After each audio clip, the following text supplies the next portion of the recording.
बेटी के इज्जत के खातिर पूरे गांव ने अपना घर छोड़ दिया। प्यार तो वो भी बहुत करते थे वहाँ की मिट्टी से, लेकिन स्वाभिमान के नाते सब कुछ तोड़ दिया। कुलधरा कोई एक गांव नहीं था, बल्कि आसपास के 84 गांवों का मुख्यालय था। मतलब आसपास के 84 गांवों का जो भी डिसीजंस होता था वो कुलधरा में ही लिया जाता था। 13वीं शताब्दी में कुलधरा गांव का उदय होता है। कुलधरा में जो आए थे प्रवासी रहने के लिए, वो ब्राह्मण थे। अब वो वहाँ पे आके ऐसी ऐसी चीज़ों की खोज किए थे जो कि उस समय करना बहुत मुश्किल था। जैसलमेर से 20 किलोमीटर दूर ये खूबसूरत सा गांव था, जहाँ पे रेगिस्तानों के बीच बीच में पानी का इतना अच्छा संचालन था कि वहाँ पे खेती की जाती थी। रेगिस्तान में जहाँ पानी के लिए लोग तरसते हैं, उस गांव में पालीवाल ब्राह्मणों ने ऐसी खोज करी थी कि वहाँ पे खेती भी की जाती थी। मतलब आप उनके दिमाग का दाग देंगे कि भाई उनके पास कितना दिमाग था उस समय में। पूरा गांव एकदम खुशहाल था, आसपास के लोग उनसे जुड़ने लगे। धीरे धीरे करके 84 गांव पूरा उनसे जुड़ गया। 84 गांव की आज थी कुलधरा। कुलधरा में जो मुखिया था वो 84 गांवों के डिसीजंस अकेले लेता था। वो बताता था कि कैसे चीज़ें करनी है, क्या होगा। आसपास उन्होंने बहुत मार्केट डेवलप करा। मतलब वो अपने गांव को एक ऐसा रूपरेखा दे दिए कि आसपास के जितने भी शहर थे वो दंग रह गए कि भाई इस गांव का आखिर इतना आधुनिकीकरण कैसे हुआ। क्योंकि आज भी जब साइंस उस पर रिसर्च करती है तो साइंस भी चकमा खाती है कि उस समय जो कुलधरा में किया गया था वो चीज़ें नॉर्मल नहीं थी। वहाँ पे खेती करी जाती थी, वहाँ पे मार्केट था, वहाँ पे ऐसा घर बनाया गया था जहाँ पे कड़ाके की गर्मी में भी ठंड का एहसास होता था। मतलब इतनी गर्मी में भी वहाँ पे लोग ठंडी चीज़ें फील करते थे, और वो चीज़ तब की बात नहीं है। आज भी अगर कोई कुलधरा जाता है और रात को अगर वहाँ पे रुके तो जैसे ही धीरे धीरे शाम होती है, वहाँ पे कड़ाके की गर्मी भरे वाले रेगिस्तान में भी ठंड महसूस होती है। कुलधरा एकदम प्रफुल्लित और बहुत सफल गांव था, लेकिन उसके विनाश का उदय हुआ 19वीं शताब्दी में, जब एक राजा, क्रूर राजा आप बोलो, कि जो राज करने के लिए जैसलमेर की धरती पे आया। तो सलीम सिंह नामक ये राजा बड़ा क्रूर और बहुत कैरेक्टरलेस राजा था। मतलब ये ऐसा राजा था कि बहन बेटियों के ऊपर गलत निगाह रखता था। किसी भी गांव के ऊपर अगर हमला करता था तो वहाँ की बहन बेटियाँ भी सेफ नहीं रहती थी। तो ये राजा एक दिन कुलधरा गांव में जाता है, और जो कुलधरा गांव की मुखिया होते हैं उनकी बेटी पे उसका नज़र चला जाता है। अब सलीम सिंह उसकी बेटी को देखने के बाद कहता है कि उसकी बेटी मुझे चाहिए किसी भी हालत में। और ये प्रेम नहीं था, ना ही कोई अट्रैक्शन था, बल्कि ये उसके अंदर की हवस और उसके कैरेक्टर का सर्टिफिकेट था, जो वो अपने गुंडई के दम पे, या तो आप बोलो कि अपनी सेना के दम पे लोगों को दिखा रहा था। मुखिया के पास एक संदेश आता है सलीम सिंह एक संदेश भेजता है कि मुझे आपकी बेटी, एक तारीख देता है कि इस तारीख के अंदर चाहिए, नहीं तो फिर हम आपके गांव पे चढ़ाई करके हमला कर देंगे और आपसे ज़्यादा टैक्स वसूलेंगे। अब ये स्वाभिमान की लड़ाई थी, क्योंकि वो जो गांव वीरान था, और पालीवाल ब्राह्मणों ने आके उस गांव को अपने खूनों से सींचा, अपने दिमाग से उस गांव को इतना विकसित बनाया। आसपास के 84 गांव भी उनसे जुड़ के और एक आधुनिकीकरण की मिसाल पेश की। अब वो गांव के ऊपर संकट मंडराने लगा था। लोगों को लगने लगा कि भाई स्वाभिमान के साथ तो खिलवाड़ नहीं किया जा सकता, क्योंकि जो सभ्यता है, भारतीय सभ्यता में बेटियों का बहुत महत्व है।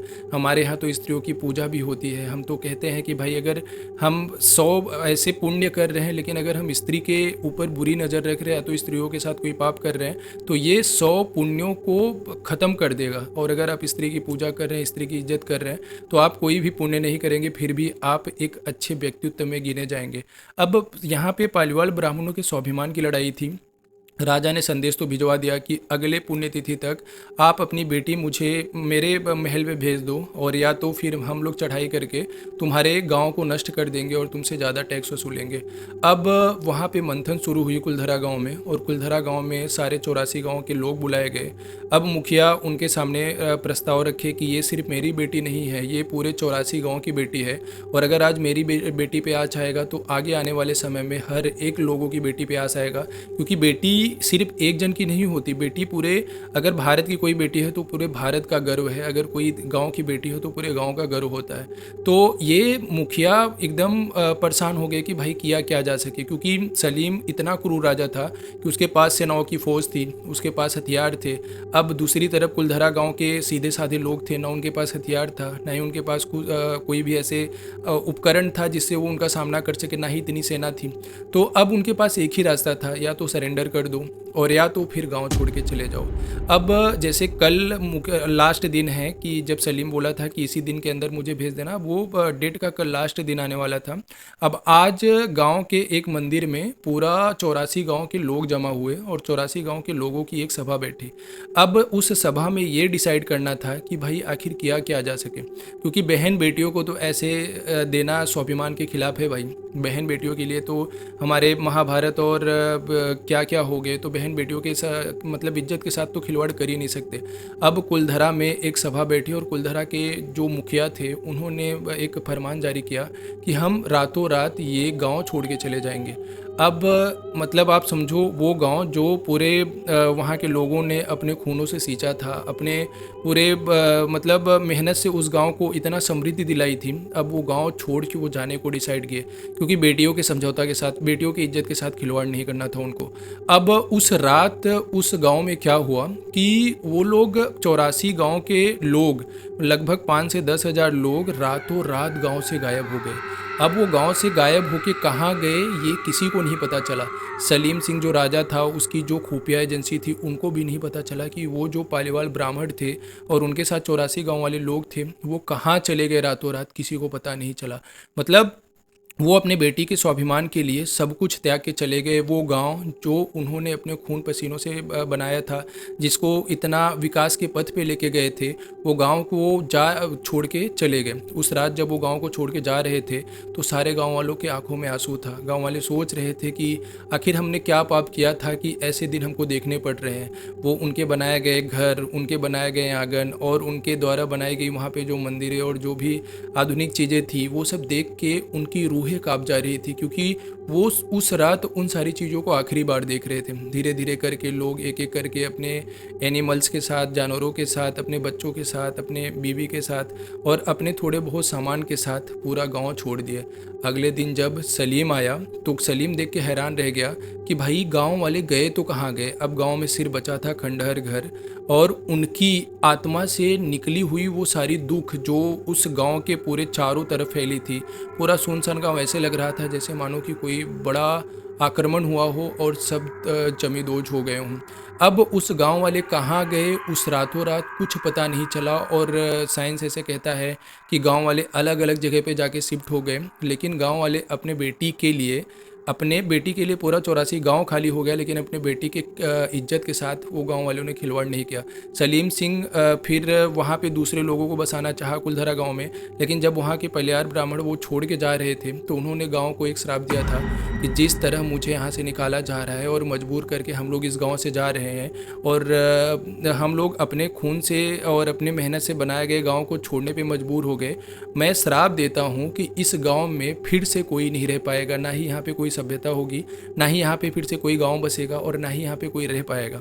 और ये चीज़ का श्राप इतना असरदार हुआ कि आज तक कुलधरा खाली है। आज 200-300 साल हो गए कुलधरा खाली है, लेकिन आज तक वहाँ पे कोई रहने की हिम्मत नहीं करता है।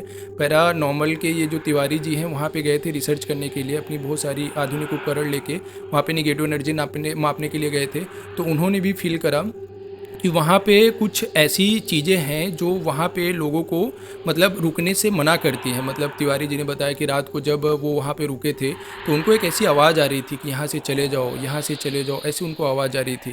और उन्होंने बताया कि जैसे ही वहाँ पे शाम होता है, लोग और आसपास के बताते हैं कि जैसे ही शाम होती है कुलधरा गाँव अचानक से धीरे धीरे ठंडा होने लगता है। आप सोचो उस समय ऐसे घर बनाए गए थे जो आज के आधुनिक चीज़ों को फेल कर रहे हैं। मतलब वो गाँव वाले कितने इंटेलिजेंट हो गए और कितने अच्छे लोग होंगे जिनको सिर्फ एक उपद्रवी या तो कहे कैरेक्टरलेस राजा के चलते अपना पूरा गांव, अपना पूरा परिवार छोड़ना पड़ा। लेकिन आपको सुन के बहुत गौरवान्वित फील हो रहा होगा कि एक बेटी की इज्जत के खातिर 84 गांव इधर उधर चले गए, लेकिन अपने बेटी की इज्जत के साथ खिलवाड़ होने नहीं दिए। क्योंकि ये हमारा संस्कृति कहता है, ये हमारा धर्म कहता है कि जब अगर ज़रूरत पड़े तो बेटियों के लिए हम खड़े होंगे, हम अपना गला कटा लेंगे, लेकिन हमारे देश की बेटियों के ऊपर कोई भी गलत नज़र नहीं रख पाएगा। और ये जलधरा गांव इस बात का सबूत है। जलधरा गांव में ना ही कोई जिन है, ना ही कोई भूत है, लेकिन जलधरा गांव में वो 10,000 जितने भी वहाँ पे लोग रह रहे थे उन सब की आत्माओं का वो गहरा संदेश है जो वहाँ पे दूसरों को रहने नहीं देता। क्योंकि वो लोग इतने मेहनत से चीज़ों को बना के और इतना समृद्धि दिलाई थी, लेकिन उनको जब मजबूरन छोड़ना पड़ा, इसी वजह से आज तक वहाँ पे कोई बस नहीं पाया। सलीम सिंह ने बहुत ट्राई किया दूसरे लोगों को बसाने के लिए। सलीम सिंह वहाँ पे बहुत सारी सुविधाएं दिया, लोगों को रहने के लिए दिया, लेकिन लोग वहाँ पे आते थे तो एक रात भी नहीं रह पाते थे। किसी को लगता था कि उनको डराया जा रहा है, किसी को नींद नहीं आती थी, तो वहाँ पे कोई प्रॉब्लम हो जाती थी, घर गिर जाता था, और जिसकी वजह से वहाँ पे लोग जाना ही बंद कर दिए। अब ये एएसआई के अंडर में है कुलधरा गांव, एएसआई उस पे काम करती है।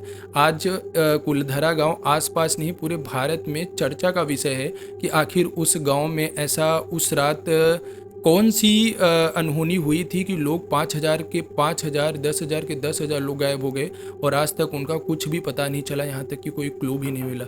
आपको क्या लगता है, कुलधरा गांव वालों ने सही किया या तो गलत किया? अपनी बेटी के सम्मान के लिए उन्होंने जो कदम उठाया उसके बारे में 2 वर्ड ज़रूर लिखना, क्योंकि कुलधरा गाँव को तो मेरा सैल्यूट है भाई कि अपनी बेटी के लिए पूरा गाँव त्याग दिए, अपनी पूरी ज़िंदगी बर्बाद कर दिए, लेकिन बेटी की इज्जत के साथ खिलवाड़ नहीं होने दिए।